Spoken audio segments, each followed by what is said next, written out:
छत्तीसगढ़ सरकार ने अपने घोषणा पत्र और प्रधानमंत्री की गारंटी पर अमल करना शुरू कर दिया है। राज्य के 18 लाख से अधिक परिवारों को आवास की स्वीकृति और 3100 रुपये प्रति क्विंटल की दर से प्रति एकड़ 21 क्विंटल धान की खरीदी के वादे के अमल के बाद किसानों का 2 साल का लंबित पड़ा बोनस भी 25 दिसंबर को दे दिया जाएगा। मुख्यमंत्री विष्णुदेव साय ने कहा कि 25 दिसंबर को स्वर्गीय अटल बिहारी वाजपेयी जी की जयंती पर सुशासन दिवस के अवसर पर वर्ष 2015 और 16 की बकाया धान के बोनस की राशि 3,716 करोड़ 38 लाख 96 हजार रुपए का भुगतान किसानों को किया जाएगा।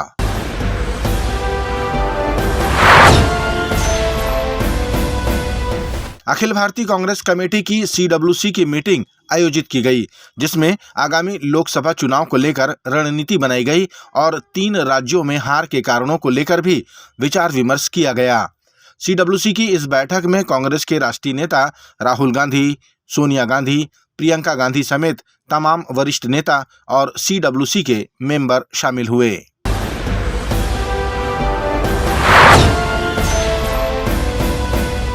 छत्तीसगढ़ भारतीय जनता पार्टी के नए प्रदेश अध्यक्ष अब किरण सिंह देव होंगे।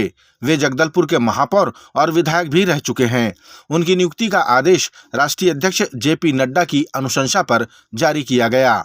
गौरतलब है कि भारतीय जनता पार्टी के छत्तीसगढ़ में प्रदेश अध्यक्ष रहे अरुण साव अब प्रदेश के उप मुख्यमंत्री का दायित्व संभाल रहे हैं।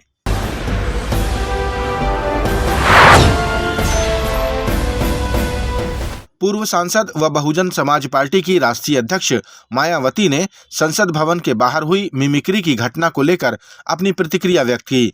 उन्होंने कहा कि संसदीय परंपरा में ये घटना दुर्भाग्यजनक है। उन्होंने संसद भवन के अंदर हुई स्मोक अटैक की घटना की निंदा करते हुए जांच कर कड़ी कार्रवाई की मांग भी उठाई। संसद के वर्तमान सत्र के दौरान दोनों सदनों के रिकॉर्ड संख्या में लगभग 150 विपक्षी सांसदों का निलंबन होना सरकार व विपक्ष के लिए भी कोई गुड वर्क व अच्छा कीर्तिमान नहीं है। इसके लिए कसूरवार कोई भी हो, किंतु संसदीय इतिहास के लिए ये घटना अति दुखद, दुर्भाग्यपूर्ण व लोगों के विश्वास को आघात पहुंचाने वाला है। संसद की सुरक्षा में जो सेंध लगाई गई है ये भी कोई ठीक नहीं है। ये अति गंभीर व चिंतनीय भी है और इस मामले में सभी को मिलकर संसद की सुरक्षा की तरफ विशेष ध्यान देना चाहिए।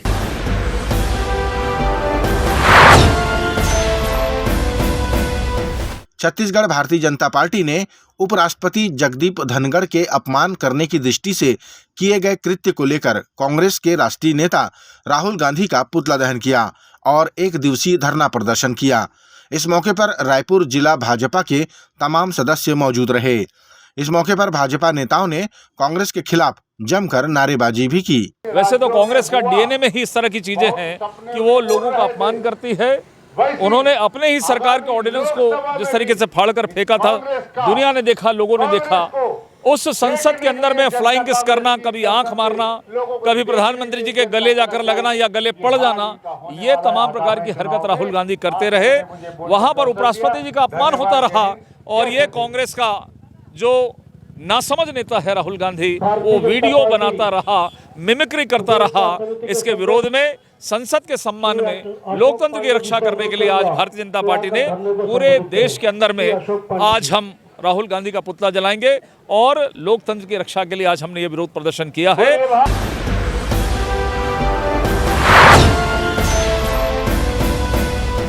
केंद्रीय विद्यालय दंतेवाड़ा में प्राचार्य द्वारा अपने पद का दुरुपयोग करने का मामला सामने आया है। प्राप्त जानकारी के अनुसार विद्यालय में PRT के शिक्षक नवल किशोर बंजारे पिछले 6 महीनों से कार्यरत हैं और उन्होंने PSC की परीक्षा में शामिल होने बिहार जाने के लिए प्राचार्य से छुट्टी ली, लेकिन वापस आने के बाद प्राचार्य द्वारा उन्हें नौकरी से हटाए जाने की बात कही गई।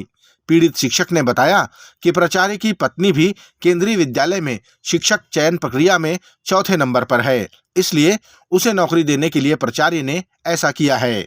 बहरहाल पीड़ित शिक्षक ने इसकी शिकायत कलेक्टर से की है और उचित कार्रवाई की मांग भी की है।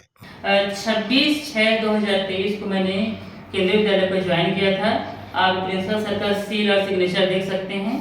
तो 26/6/2023 से ज्वाइन करने के बाद मैं केंद्रीय विद्यालय में पिछले 6 महीने से पढ़ा रहा हूँ सर। तब तक केंद्रीय विद्यालय में मेरे किसी प्रकार की कोई समस्या नहीं हुई। अब चूंकि मेरा एग्ज़ाम था बिहार PSC में, PRT का एग्ज़ाम देने के लिए मैं 10 दिन को छुट्टी लेकर प्राचार्य की अनुमति से, क्योंकि मैंने प्राचार्य को मौखिक अनुमति 4 बार से मोबाइल कॉल में बात किया था और उसके बाद भी मैंने उनके मोबाइल पे एक आवेदन भी डाला हुआ था।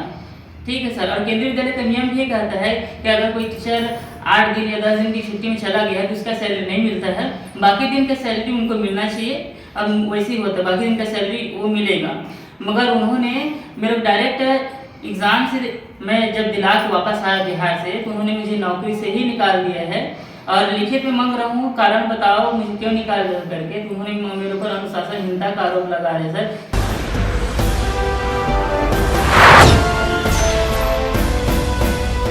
छत्तीसगढ़ के मुख्यमंत्री विष्णुदेव साय ने आज विधानसभा के पास 0 पॉइंट चौक में सौंदर्यीकरण कार्य का लोकार्पण किया। उक्त चौक के मध्य और दोनों ओर किए गए सौंदर्यीकरण कार्य की लागत 37.95 लाख रुपए है। चौक में Bastar art bell metal pattern की मूर्तियां लगाई गई हैं। वहीं उद्यान में दोनों ओर मुरिया नृत्य करते महिला पुरुषों की मूर्तियां लगाई गई हैं।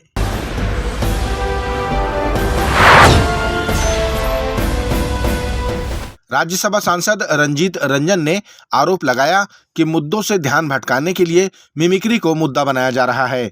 उन्होंने कहा कि मिमिक्री के और भी मामले हुए हैं, तब ऐसी कार्रवाई नहीं की गई। रंजीत रंजन ने किसानों और महिला पहलवानों के प्रदर्शन के भी उदाहरण दिए। जिस तरह मुद्दे को डाइवर्ट करने के लिए मिमिक्री को मुद्दा बनाया जा रहा है, हमारी लोकसभा स्पीकर कांग्रेस की मीरा कुमार थी, उनको सरेआम टीवी में उनकी मिमिक्री हो रही थी। उन्होंने कभी नहीं कहा कि ये दलित का अपमान है।